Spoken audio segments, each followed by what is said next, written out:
hace mucho tiempo. Él se dedica a temas tecnología y otros. Tengo 4 sobrinos y él radica en Sao Paulo hace muchos años y he ido en visitas familiares a visitarlo, a él en varias ocasiones. También he ido a reuniones, digamos, de trabajo académicas cuando me desempeñaba con CAF. La única reunión que yo fui a Brasil como funcionario oficial fue durante la Asamblea Anual del Banco Interamericano de Desarrollo en el año 2011 en la ciudad de Bahía. Esa fue la única vez que yo asistí a Brasil, digamos, como cargo de gobierno. Los pasaportes que usted menciona, a ver, yo tenía mis pasaportes normales como un ciudadano normal, pero también tenía un pasaporte especial que me daba el cargo que yo tenía, que era un cargo de funcionario internacional. Entonces, yo viajaba mucho, tenía, digamos, parte de mis funciones era viajar mucho, quizá demasiado, y consumía los pasaportes, pero si es que han habido pasaportes distintos a los normales. Era en el ejercicio de los cargos que tuve después cuando fui viceministro, tuve un pasaporte especial y después tuve un pasaporte diplomático cuando fui ministro. Entonces, todo eso está sustentado presumiblemente tanto en RENIEC como en la entidad, digamos, se me da el nombre ahorita, la que emite pasaportes, pero todo eso, digamos, está establecido, o el Ministerio de Relaciones Exteriores, si el pasaporte diplomático o un pasaporte especial, o en migraciones, digamos, que emiten los pasaportes, pero ha sido por eso, tanto para visitar a mi hermano en su familia, como para temas de trabajo cuando estaba yo en CAF, eventos básicamente académicos, y cuando yo fui ministro, la única vez que fui a Brasil fue a la Asamblea Anual de Gobernadores del BID, en mi calidad de gobernador por el Perú. Congresista Aramayo. Para que precise si nunca durante esos viajes que desarrolló se reunió con alguna empresa brasileña, algún empresario brasileño, que tenga que ver con algún proyecto que tenga interés en nuestro país a través suyo, presidente. Señor Castilla. Nunca, señora presidenta. Congresista Aramayo. Después ha desarrollado algunos otros viajes, presidenta, y aparecen 2 nuevos números de pasaporte no consignados. O sea, usted tiene 9 pasaportes. Me parece sui generis, poco común, que tenga tantos pasaportes nuestro invitado, y creo que vale la pena pedir a la oficina, a la Dirección General de Migraciones, que nos informe. Sin embargo, lo que quisiera que precise nuestro invitado es cuál es la razón de sus viajes a Venezuela. Desde el año 96 al año 2013 tiene 58 salidas a Venezuela. 58 salidas a Venezuela. ¿Cuál es el motivo de esa predilección? ¿Algún estudio, algún familiar, alguna reunión de negocios? Si pudiera precisar el invitado. Señor Castilla. Usted está hablando de 12 años y yo vivía en Venezuela. Yo viví en Venezuela por 13 años, pero mis padres, mi familia vivía acá. Y dentro de mis cargos era también ser economista país para Perú y Bolivia. Entonces, acuérdese que la sede de CAP está en Caracas. Entonces, era al revés, no es que mi predilección no era de vivir a Venezuela, era de venir a Perú, digamos, porque mi sede de trabajo era justamente Venezuela. Yo me detengo acá, presidenta. Gracias. Gracias, congresista Aramayo. Un otro congresista desea formular preguntas. Congresista Víctor Andrés García Belaúnde.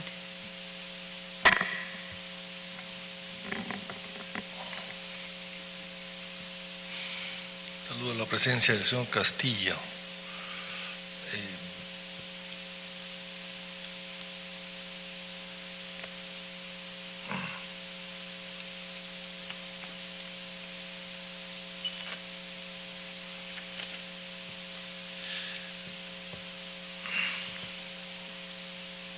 Yo visité una vez al ministro Castilla para hablarle de una serie de personajes que estaban alrededor de él, que estaban vinculados a la mafia de Orellana. No me hizo mucho caso y el tiempo demostró que Orellana vivía en una propiedad que le había vendido Chamro, que era una empresa vinculada a su padre y a su hermana, etcétera, etcétera, etcétera. Entonces, y que había un señor Parra, Víctor Raúl Parra, su asesor principal, uno de los principales, que era también el hombre que había entregado la Fundación Niños del Perú a Orellana, sin ningún tipo de responsabilidad. O sea, por lo menos no había mucho entusiasmo en ese momento en combatir la corrupción, por lo menos desde el Ministerio de Economía. Y después viene todo el tema de que estamos tratando ahora. Entonces yo quisiera preguntarle al señor Castilla, ¿qué pasó con el gasoducto del sur? Si él se reunió en alguna ocasión con Odebrecht o con Enegas para verificar el proyecto, si se reunió alguna vez con alguno de los directivos. No sé si la pregunta se ha hecho ya, pero en todo caso se la vuelvo a formular. Señor Castilla. A ver, voy a, por intermedio suya, Presidenta, voy a responder la pregunta y también voy a hacer un comentario con respecto a su introducción. Yo me reuní con las empresas postoras que habían comprado, digamos, de las 23 empresas que compraron interés en participar en ese proyecto, que finalmente acabaron precalificadas 7. Yo me reuní presidiendo el Consejo Directivo de Proinversión con todas las empresas calificadas. Habían 7, 6 reunidas en 2 consorcios y una independientemente, y sostuve reuniones con los directivos. Y básicamente mi pregunta central era preguntarles si es que los cronogramas que estaban establecidos por el Comité de Seguridad Energética iban a cumplir con el cronograma. Y todos, unánimemente, porque fue la misma pregunta que se les hizo a cada uno de esos consorcios, fue que sí. Y esa fue la única reunión que yo tuve con los directivos de esas empresas, tanto las brasileñas como las eléctricas, como las americanas y otras que participaban en ese proceso. Mi labor no era reunirme con estas empresas en el marco de procesos de concesión. Había una arquitectura hecha de tal manera de preservar la autonomía del comité de cualquier otro tipo de injerencia. Entonces, pero la única vez que sí fue justamente para asegurarnos de que todos podían cumplir con los plazos establecidos y hubo unanimidad acerca de ello. Eso responde a su pregunta. Con respecto a lo que usted hace mención, recuerdo perfectamente bien su visita por intermedio de la Presidenta con la ex Procuradora Julia Príncipe, y sí, usted hizo mención de un funcionario que de hecho él había sido jefe de gabinete de asesores de la Presidencia del Consejo de Ministros en la época de la doctora Rosario Fernández, y usted se refiere al doctor Víctor Parra, y usted hizo una serie de imputaciones, y lo que yo hice, como haría cualquier funcionario, es tomar cartas sobre el asunto, es que dé sus descargos y obviamente si habría algún problema, inmediatamente proceder con las sanciones que corresponderían. Hizo sus descargos y de hecho no demostró, digamos, que tenía ningún tipo de responsabilidad o algo que hiciera de que yo despidiera a una persona arbitrariamente porque había presentado sus descargos. Él después salió a otros ministerios y ahí le perdí la pista. Usted cuando hace mención a la empresa Shamrock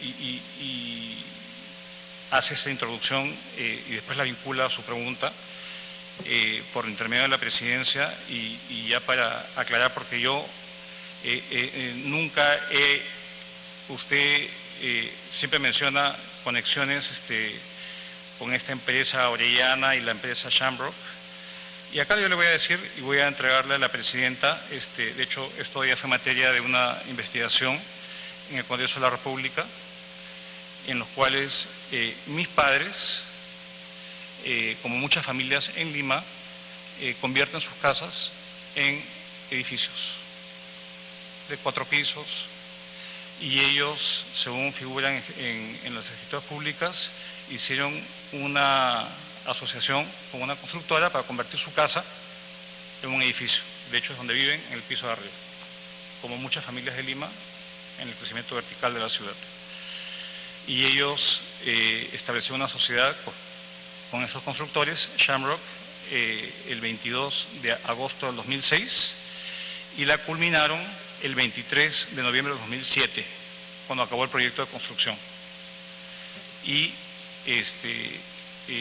ahí terminó esa relación que antecede mucho de los temas, yo no vivía en el Perú en ese momento siquiera, antecede todo este tema de Orellana y los sucesos que usted constantemente ha hecho mención. Entonces, yo quisiera, y como no es materia de esta discusión, hacerle llegar a la presidenta para que están los descargos, y si uno ve, está claramente la fecha y todas las escrituras de SUNARP, donde ellos hacen una asociación de accionistas y transfieren las acciones, pero ellos, cuando uno saca, digamos, el registro, en registros públicos, siempre figuran los accionistas fundadores de cualquier asociación. Eso por ley así ocurre. Entonces, quisiera, para que de una vez este tema, que ya ha tenido su cauce de investigación, le hago llegar a la presidenta de la comisión una ayuda de memoria con los respectivos anexos, digamos, para su conocimiento. Muchas gracias. Congresista García Belaúnde. Sí, presidenta, efectivamente no es un tema de la intervención ni de las preguntas, y no voy a insistir con el tema, solamente quiero dejar de constancia de que es raro y extraño que el jefe de asesores del ministro de Economía acabe regalando una propiedad a la Fundación del Perú a José Orellana, y que luego su padre acabe siendo presidente de una empresa que le vende, que hace negocios con Orellana, que le compra a un testaferro de Orellana nada menos que el sindicato 13 hectáreas de Ñaña, de Cervatel, el sindicato de trabajadores de la Compañía Peruana de Teléfonos, y que su hermana era nada menos que la gerenta administrativa, y que por $500.000 y el resto por una dación de pago le compran a Landa Niada, un testaferro de Orellana, esas propiedades, y luego acaba Orellana viviendo precisamente en en ese edificio, en esos departamentos construidos por esta empresa vinculada pues a Orellana. En fin, ese es un tema que en todo caso tendrá que verlo la justicia. Yo no voy a insistir en el tema, pero simplemente quería hacer esa mención. Sí, me pido una introducción con mucho gusto. Señor Castilla. A ver, señora presidenta, acá yo voy a ser enfático y muy claro y con respeto al Congreso. Acá hay una constante confusión que hace el congresista García Belaúnde de involucrar a mi familia con Orellana, clarificar temas. Que yo no voy a permitir que se mancille el nombre de mi familia y se ponga digamos, en cuestión la honorabilidad de mi apellido, de mi familia y de mis hermanas. Víctor Parra no fue jamás mi jefe de asesores, fue jefe de asesores de la Premier Fernández en el gobierno de Alan García, el cual yo serví. Él estaba en la PCM, y yo, digamos, nunca le he respondido a él públicamente en deferencia del cargo que yo desempeñaba y también en respeto al Congreso de la República. Pero acá, como ciudadano que vengo acá, exijo que por favor no confunda, no hable cosas que no tienen para confundir y crear una sensación que me ofusca cada vez que él hace eso. Yo nunca le he respondido a él públicamente, pero él insiste en hablar de mi familia vinculada a Orellana y esto ya fue materia de una investigación y no hubo ningún tipo de... Entonces yo le rogaría, Presidenta, por su intermedio, de que Centremos ha venido con todo el ánimo de poder colaborar, pero ya todo tiene su límite. Centrémonos en el tema en el cual estoy gustoso de poder darles todas las preguntas que usted plantee. Muchas gracias. Gracias, señor Castilla. Hay preguntas que se tienen que hacer, sí. Hay que responderlas obviamente con la verdad. Acaba de dejar una carpeta, esta se valorará atendiendo la documentación que usted está dejando. Congresista García Belaunde. Presidenta, yo lamento que el señor Castilla se ofusque, pero lo que he dicho es real, totalmente cierto,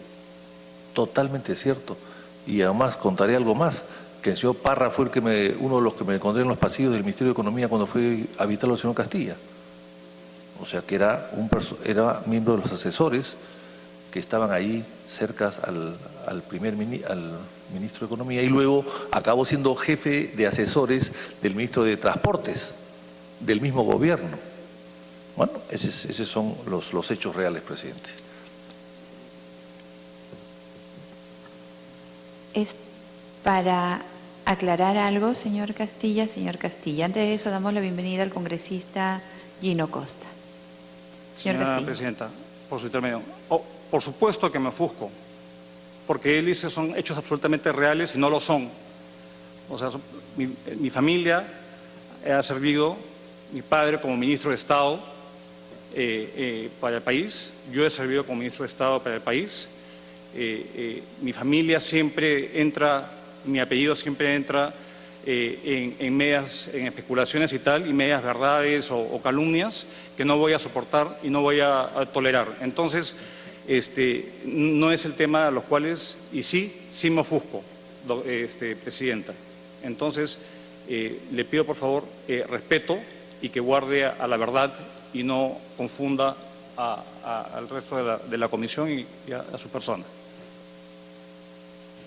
Tiene en todo caso la oportunidad de responder, señor Castilla. Congresista Víctor Andrés García Belaunde.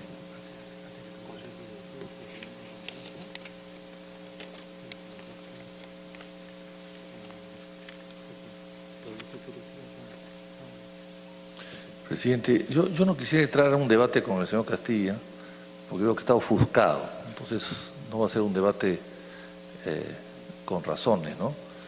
Pero acá vio el proyecto turístico, ¿no?, del 10 de marzo del 2011, se adjudicó a un único postor, conformado por la empresa Charro del Perú y Sociedad Conyugal, formada por Carlos Sea Schumann, Ganosa, Rosa María Ramírez Meléndez, con una oferta económica de $3 millones. Aquí está. Aquí está el manual de proinversión. Y en proinversión está el señor Luis Miguel Castillo Rubio, ministro de Economía. O sea, como ministro de Economía, presidente de proinversión, estaban facilitando las inversiones de la empresa Charro, donde el señor Justo Aquiles Castilla Mesa y Zoila Victoria Rubio Guerra, padres del exministro, eran fundadores, socios fundadores. En fin, ese es el tema, presidente. Yo no quiero tocar más el tema, pero aquí, estos compran por dación de pago nada menos que el terreno de un sindicato de trabajadores de la compañía de teléfonos a un testaferro de Orellana. Eso es parte de los juicios que existen, si han salido librados en buena hora, que sí sea, presidente, pero yo no estoy diciendo nada inexacto. Presidenta, por favor. Acá está lo exacto, presidente. Presidenta, por favor.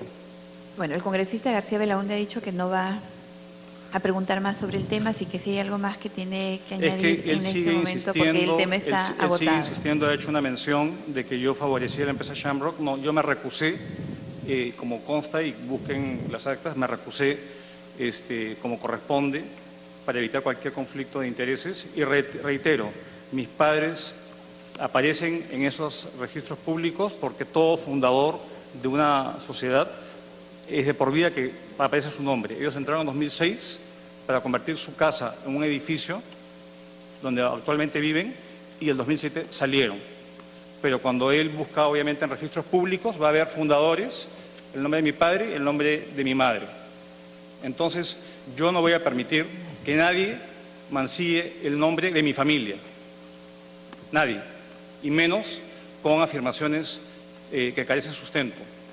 Entonces, reitero, encantado de poder responder todas las preguntas que ustedes me quieran hacer, pero no crear una sensación de que acá están hablando con una persona o una familia que tiene problemas de honorabilidad. Eso yo no lo acepto, señora presidenta.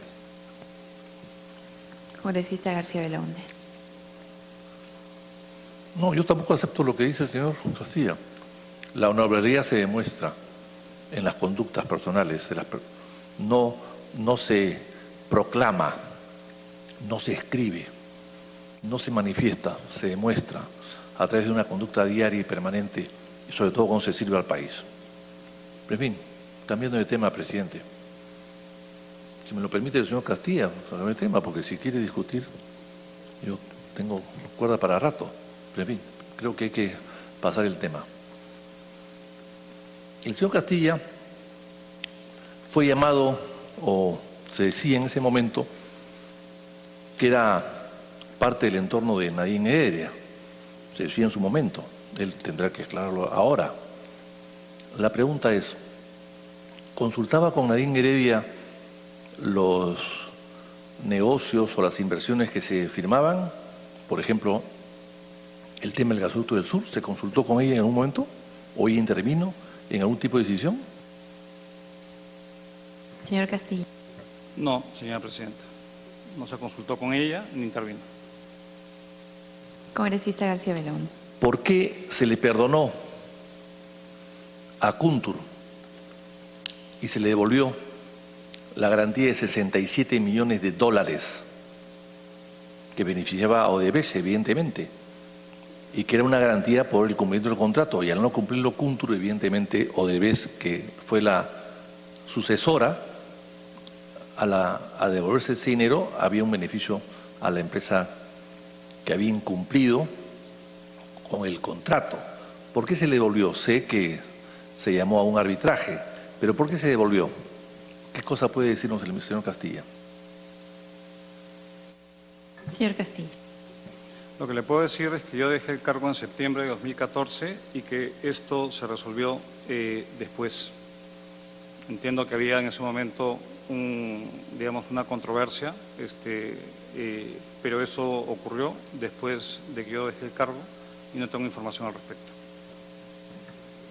Congresista García Belaunde.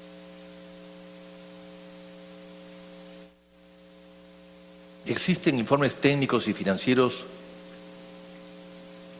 con los que contaron para efectos de dejar el contrato de lado inicial? ¿Hubo algún tipo de informes técnicos y financieros importantes que pudiesen justificar dejar de lado el contrato inicial? Señor Castillo.